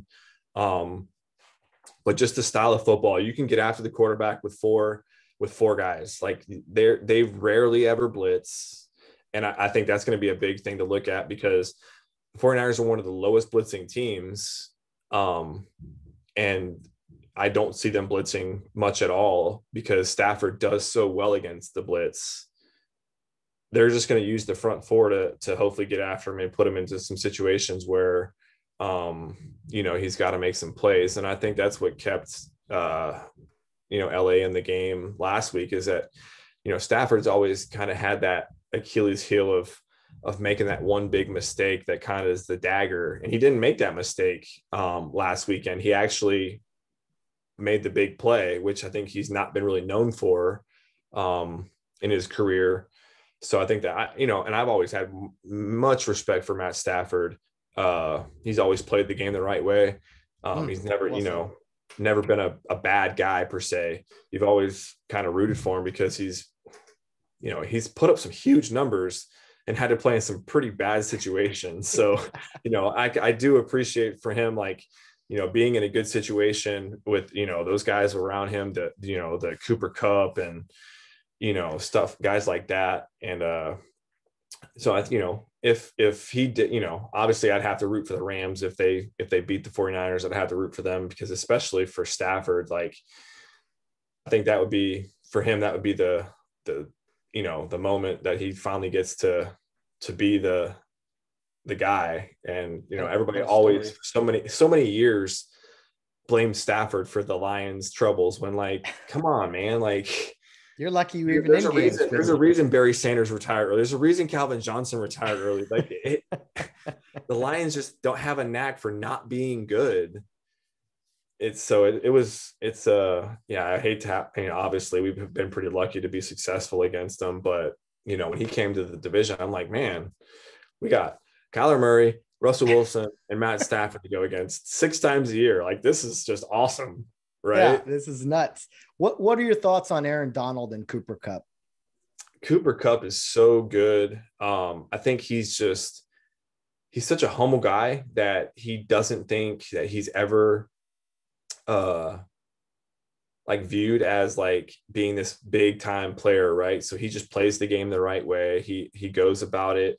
He does his job. I think he tries to just be very technical with his position, and I think that's made him had him have a lot of success. He doesn't try to do too much, takes what he can get. Obviously, he's got a guy who can get him the ball. And it speaks volumes. Like, the guy had the triple crown this year in all the receiving categories. So I think it says a lot about him. Aaron Donald, I'd laugh a lot at times because, and I'm sure it's just mind games, but anytime anybody ever, and I think it's become like a rhetorical question, because, I think anytime they play the 49ers, they always ask, like, what'd you think about Deebo Samuel or whatever? And he's like, who? And it's funny because I feel like Deebo's torched them 4 games in a row now. Yeah. So like for him to be, I think it's more just like, I'm not going to make it any bigger of a deal than it already is, because you guys are already making it a big deal. So, like, I don't need to fuel the fire. But Aaron Donald, obviously 7-time All-Pro. The guy's an animal. And a lot of respect for him as well. And I think just a lot, I've always had my issues with OBJ just because he is that type of prima donna player, which I just go out and play the game the right way, right? If you're good, you're good. Like, if you look at Cooper Kupp, like, he's not flashy. He doesn't need to be this, jerk or whatever. And like, I'm the best there is, the best there was, the best there ever will be. Like, so Donald's the same way. He goes, plays the game the right way, and he's good at it. Right. So, I definitely have respect for guys like that. The guys, especially in baseball, you have the guys who play the game the right way, who aren't these big flashy guys, the Mike Trouts and the Derek Jeters and stuff like that. Guys who even respect the officials and play the game the right way, respect the other players. They don't have beef with anybody else. Like Tom Brady, got his first personal foul in 22 years. Like, Derek Jeter never got ejected from a game in his entire career. So you have to have respect for guys who are very successful, but they also do it the right way. Big time.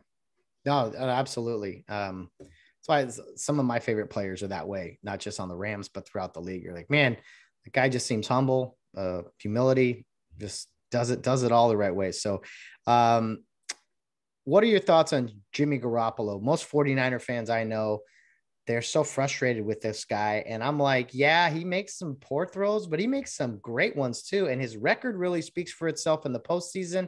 I mean, I don't know. They drafted Trey Lance this year. I mean, is he going to be around, Garoppolo? I mean, if he goes to 2 Super Bowls in 3 years, you're really going to move on from this guy? It's maddening because he makes those rookie throws sometimes, right? And from a fan's perspective, you're like, how do you continue to make these throws? And then, you go and you get the ball in sub-zero weather and you make some big time throws, you get the ball in your playmaker's hand. Yeah, he didn't throw the ball 30, 40 yards downfield. He didn't, elude a bunch of guys to make a pass or whatever, but he does make some big throws in those key moments, and he wins games, right? His postseason record is 4-1. His career as a starting quarterback is 33 or 34-14. So the guy wins football games. Yeah. People bring up the playoffs 2 years ago where, he threw 8 passes against Green Bay. And then, the week before he threw like 12 against Minnesota and they ran for 1,000 yards, whatever it was. I mean, and was he crazy. Outplayed Mahomes for 3 quarters. Right. And then the defense kind of gave up a couple plays and it kind of just turned it around. But I feel good with him back there. Like I almost hope that he throws the interception on the first play of the game, because his MO is, once he makes that mistake, he becomes this like elite quarterback. It's crazy. Like, I've seen it. Like, he makes a big mistake, and from there, impeccable, which is just crazy to me. It's like, you got to have your back against the wall before you can play. I don't get it. It's just so, maybe you get looser. I don't know. Like, I can't, right. Like, make maybe now you're like, now I have nothing to lose. Mm-hmm. But people gave him a rap, 2 years ago when they went to the Super Bowl, because he wasn't he didn't carry the team. Well, what about when they played the Saints and he threw for 425 yards? Or, like, the guy threw for nearly 4,000 yards, had the 3rd most yards in franchise history, and threw for 27 and 12 interceptions, I think. But he had like nearly a 70% completion percentage. He just wins games. When he's healthy, I don't think there's any doubt he's the 49ers guy, and why they drafted someone so high, I don't know. I'll say this for all the franchises that are still searching for that quarterback. I think a lot of teams would take Jimmy Garoppolo today than would pass on him. So I can think of a handful right away that would offer up minimum 2nd round pick to get a guy like Jimmy Garoppolo. You look at Denver. Obviously you got the Bears and the Jets who drafted a guy, but you've got the Giants got Daniel Jones, but you're just like, I don't know if that's the answer there. Carolina, New Orleans, even maybe Atlanta. I mean, I know you got Matt Ryan, but at the same time, like, he's nearing the end of the road too. Yeah, it's about time. Well, I'll say, man, I see 2 very similar teams here in the Rams and 49ers. Very good up front defensively. 49ers run game, I would give an edge to versus the Rams, but the Rams, when they get the run going, they look pretty good. Stafford, probably a better deep ball thrower, but Jimmy G just kind of picks you apart. I mean, Shanahan, it's McVay. Shanahan kind of knows, has had McVay's number here. I mean, these are 2 very similar teams, in my opinion. Yeah, I think from the quarterback perspective, I need to go back to your question, like, why, they drafted Trey Lance, and I think it is the 2 things, like, not on Stafford's side making plays with his legs, but the big arm, right? Like, nobody right now, the Rams are not worried about Garoppolo beating them over the top. They're just not. They're not thinking that, Ayuk is going to run, a go route and Garoppolo is going to beat him with a 55, 60-yard bomb. That's not going to happen. So I think that plays into why they drafted Trey Lance, the big arm. And then Garoppolo just has zero escape ability. Like, you get a hand on him, he's pretty much done, right? Yeah. So you got those 2 things right there. Plus, you're not designing runs with Garoppolo. You look at like a guy like Josh Allen, he's a passer first. But you can also, if you got 3rd and 1, 3rd and 2, like, you can design a run for Trey Lance to get the first down, or, even on a 1st and, or a 2nd and 5 or a 2nd and 6 to get you, 3 or 4 yards to get you a 3rd and short. So I think that definitely played a big factor in the fact that one thing that people don't realize, like, also don't, they obviously know it's a factor, but the injury history. So he's been in San Francisco for 4 years now, and he's played one full season because he already missed games this year. So he's not going to play a full season now. He's injured currently. So you have to kind of take that into consideration as well. Like if you're paying this guy $27.5 million a year, you need him to be able to play. Yeah.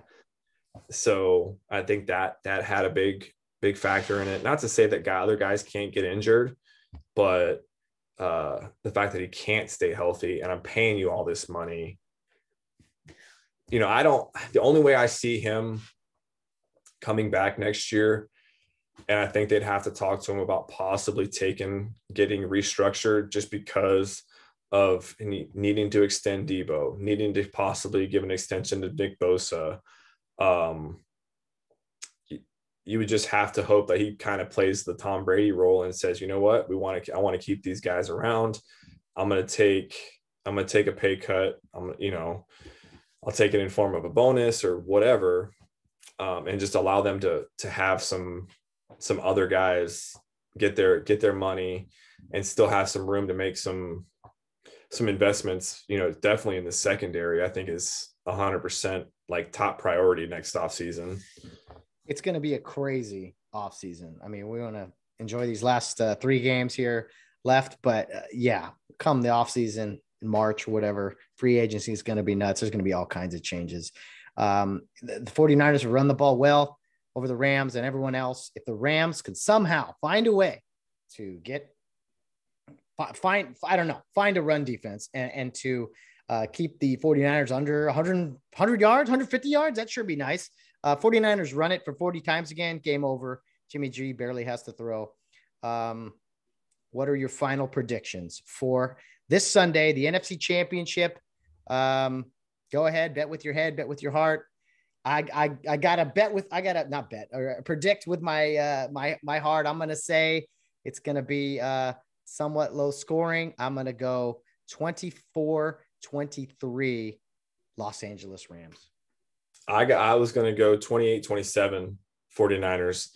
Ooh, a couple of 1-point games. I like. Yeah. I think especially, not having to take into account the elements they played in last week. I think playing in a dome is going to change. Obviously they still ran for 107 yards last week, a tough 107 yards against Green Bay. But, putting that team, guys who run the ball so well, the offensive line is so agile. So they get out so fast, I think they're just going to be able to run the ball really well. Yeah. How does that sweep work in the NFL? I can't understand that. They run that sweep better than any team I've seen in years. Because if you look at Trent Williams, who's pulled off the left side and beats linebackers to the hole. And you got a guy who's 6'7", 315 coming at you. I see it all spill out there. It spills out. I'm like, okay, they got the bodies. Because as soon as a run play like that happens, I immediately look to the blocks. I look off ball to the guys. I'm like, okay, they got enough guys over there. And then Debo just cuts it right up the numbers. I'm going, how did that happen? And then the fullback trap last week to use check. Yes. That was awesome. That was like 1940s football. Yeah, I definitely, and I'm feeling like I haven't seen it this year. They ran a play a couple years ago where they handed the ball off to use check and they ran an option where he got killed, but pitched it to Mostert, and Mostert took it like 30 yards for a touchdown. But the announcers lost their mind. They just ran the option in the NFL. Like, what? And I was blown away because that was the Saints game. They pulled out all the stops that day. That was the day that Emmanuel Sanders threw the touchdown to Mostert as well. Like, they pitched it to him, he ran out and he launched it and threw a touchdown to Mostert. They had another, they just had basically the same play where Debo threw that touchdown to Jawan Jennings a couple weeks ago. Yeah. So they pulled that one out, but I definitely see the use check option play coming. I think everything's going to be, first of all, we're going to see something really, really crazy that we always seem to see. I mean, the block punt last week was nuts. The muff punt in that NFC Championship with the Giants a few years ago, not to bring up a painful memory, but like something crazy and weird is going to happen that's totally going to change the game. A few years ago, the Rams dropped a couple punts in the playoffs. Like, something crazy is going to happen that's just going to we'll all remember. And so I can't wait. It's going to be nuts. Lastly, before I let you go, how many times have you been second guessed or said, hey, Kyle, especially with your 49er hat on, how many times have you been referred to as Kyle Shanahan? Actually, it's funny you say that. A couple nights ago, last night, we were at the dinner, and Kyle was on the screen. They were talking about the game or whatever. Obviously, couldn't hear it, but he was up on the podium and he's got his beard and he's got his hat on, and my daughter goes, Daddy, he looks like you. And I thought, he does look like me. And it was cool because over the summer, I was in the middle of a kitchen remodel. I'm just working, and my phone starts ringing. It's a friend of mine who I don't really talk to often, here and there, whatever. But he's FaceTiming me. I'm like, this has got to be a mistake. Like, what? Why is he FaceTiming me? I don't ever talk to him on FaceTime. As soon as I answer it, though, Kyle Shanahan's on the screen. I'm like, what? What? He's like, what's up, Travis? I go, oh my God, this is so cool. Like, I said, man, I love you guys. You guys are awesome. I'm a huge Niners fan. He's like, well, we hope we can get it back on track. And I was like, that's awesome. I appreciate you calling. And it was a quick interchange, but man, I was ecstatic for, a couple hours. I thought that was really cool. That was one of the photos we put up of you for our post for the upcoming episode. That was really cool. FaceTime. Yeah, I think you can definitely see the similarities in the FaceTime. You can, side by side. I think it's very obviously very close. Oh yeah. You'll have to rock Kyle Shanahan for Halloween one year. That'd be easy one. Just give me a headset, and I got all my Niners gear already. So that's it. Hey, have you ever seen the Chris Gonzalez costume he did when he did Singletary?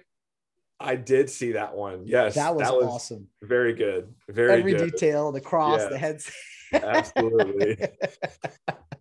Oh, Travis, this has been great, man. I appreciate it. Kind of a way to, I don't know, ease into the weekend as we prepare for this massive game. I don't know that the Rams and Niners have ever met in an NFC Championship. I could be wrong, but I know the Niners have been there a lot more than the Rams. So I'm going to say it probably hasn't happened. Excited, nervous, scared, all the above, but I'm glad we got to share this opportunity to talk about umpiring and the big game for Sunday. Yeah, absolutely. I really appreciate you having me on, and look forward to this weekend.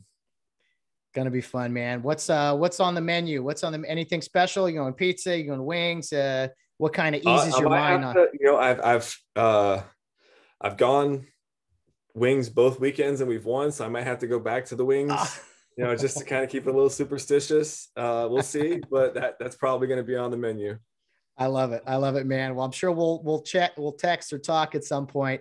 I would say good luck to you, but I can't in good conscience say that, but enjoy the game, my friend. Yes, absolutely. You as well. All right, man. Talk to you soon. Yes, sir. Well, see, guys, I'm able to have pleasant conversations with 49er fans. Just had almost an hour and a half. Wow, almost 2-hour conversation here with Travis Carlson. That was a lot of fun. I'm ready for the game. As you guys can see behind me here on YouTube, we're ready to kick this thing off. Man, Sunday can't get here soon enough. Whether you're a Rams fan, a 49er fan, or just a football fan in general, or you're just someone that's going to tune in to see how angry Matt's going to be on Tuesday morning or Monday morning, whenever I record next week's podcast. Should be a great game. Hopefully it is a good game. And I want my Rams to win very badly, especially over those hated rival 49er guys. But either way, it's the second to last game at SoFi Stadium, the NFC Championship, and of course, Super Bowl 56. Big things here in LA, even for those LA 49er fans, I guess. Well, no, I can't say anything nice about them. But anyway, should be a lot of fun. Tune in this Sunday. The Rams 49ers are the second game. First game, Bengals and Chiefs at 12 here on the West Coast. 3:30 kickoff at SoFi Stadium for the NFC title game. I just, when your team is not in it that often and then they get this close, it's fun. You have no control. That's the thing. You have no control over what can and will happen. You just sit back and you cheer and hope for the best. And when you're winning, you want that clock to go quick. And when you're losing, you want that clock to go slow. So I'm out of words, out of emotions.